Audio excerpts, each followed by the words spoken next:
Okay, South Africa have overcome Japan by 26 points to 3, although the scoreline doesn't reflect actually how close the game actually was. Although, as the second half wore on, the South Africans had got control of the game by the tactics they used. And you have to look at their replacements bench. They knew this game would be won up front. If they had selected less forwards and balanced it with forwards and backs, I think the Japanese style of play, I don't think that would have worked. That would have. They needed to win the set piece, and I think that's where the game was won and lost, is the set piece. South Africa went with a 6-2 split on the bench with 6 forwards and 2 backs. Japan obviously went with a balanced split. The Japanese style is quick, fast-paced play. And while it was 5-3 at half-time, and it could have been a Japanese lead at this point, there were some missed opportunities. The South Africans could have had a bigger lead as well. And Pimpy with the only try. The style of play, Japan, it was like watching the All Blacks in disguise. Their offloading, their pace of ball, the spaces they were finding, the crossfield kicks were being utilised a lot.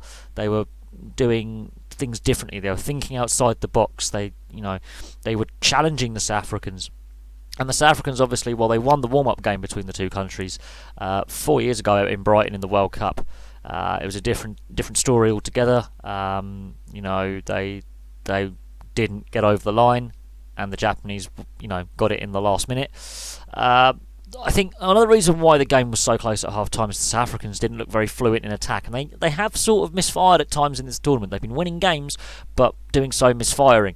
If they're going to beat Wales, the South Africans really do need to sort out some of their handling issues, ball in contact, protect the ball in contact better. There was a lot of drop ball by the South Africans today, and that's going to be an area of concern.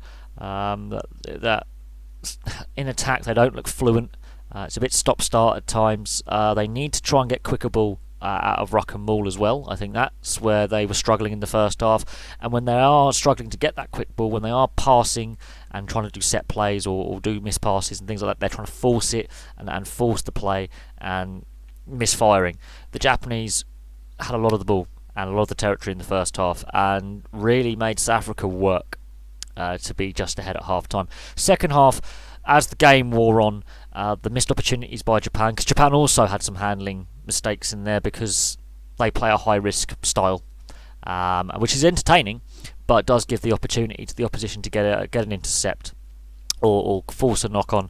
And as that wore on and that kind of South Africa stabilised themselves and went back to basics using their forward pack to gain field position and then work off that, and Andre Pollard's boot and Pimpy and de Klerk getting the 2 other tries, that's where the game changed. Andre Pollard, again, another area that South Africa will need to improve if they are to beat Wales, is their goal kicking. Andre Pollard missed a few kicks that you would expect him to get, so that's another area they need to look at. There are other goal kickers in the South African side, but they have, today, goal kicking, a few missed kicks, a few points left out on the field. It could have been a bigger win for South Africa, which would have been unfair for Japan, because they've played so well in this tournament and grown into it. I think another one of the reasons why they possibly lost is the over-emotion. They put a lot of energy into beating Ireland and into beating Scotland especially, and topping their group. There was a lot of emotion involved in that pool stage, those pool stage games.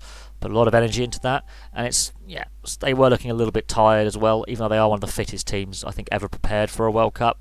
They've had less turnaround time as well, so that's possibly had a contributing effect towards the last 15-20 minutes when they were still in the game and they just couldn't get out of their half. They looked very tired by the last 10-15 minutes, and I think South Africa's bench and tactics worked in South Africa's favour today. On another day, because of the speed and guile of the Japanese and a big forward pack of South Africa, it could have gone the other way. It could have been a Japanese win. There were times in the game where the Japanese scrum was pretty solid as well and challenging the South African scrum. About technique there. But as the game wore on, I think South Africa's experience in knockout games has counted. And I think they did get the tactics right once they had settled into the game, because the speed of the Japanese defence was putting a lot of pressure on Faf de Klerk and Andre Pollard to create the plays for the outside backs. Kolbe barely touched the ball in the game. And when you've got a player of that speed and agility, you need to use him. I think he touched the ball twice in the first half. And Pimpy had more of the ball, But if your outside backs, like those two threatening wingers, aren't getting on the ball, that's not a good sign. And I think it's another reason why I think South Africa struggled in the first half, was they didn't get their threatening ball runners on the ball enough. But in the end, I think experience has told. I think having the extra 2 days of rest has told. And I think Japan can only go forward from here. I think there's a blueprint now for Japan to move forward. South Africa, there are massive areas of improvement needed. But again, this was also an emotional and difficult game for them, considering 4 years ago. And they got that monkey off their back. They erased 4 years ago. And the Wales-South Africa game is going to be a titanic struggle. But I do think South Africa need to make some massive improvements in training this week if they are to beat Wales. Wales have to make some improvements themselves in defence. And if Mpimpi, Leroux and Colby get space, I look at how the French exploited a lot of space against the Welsh in the wide areas with quick ball and pace. That could be interesting, but it's getting those players on the ball. Thank you very much for watching. Please like and subscribe. Place your comments below, and of course I'll have some more videos for you very, very soon.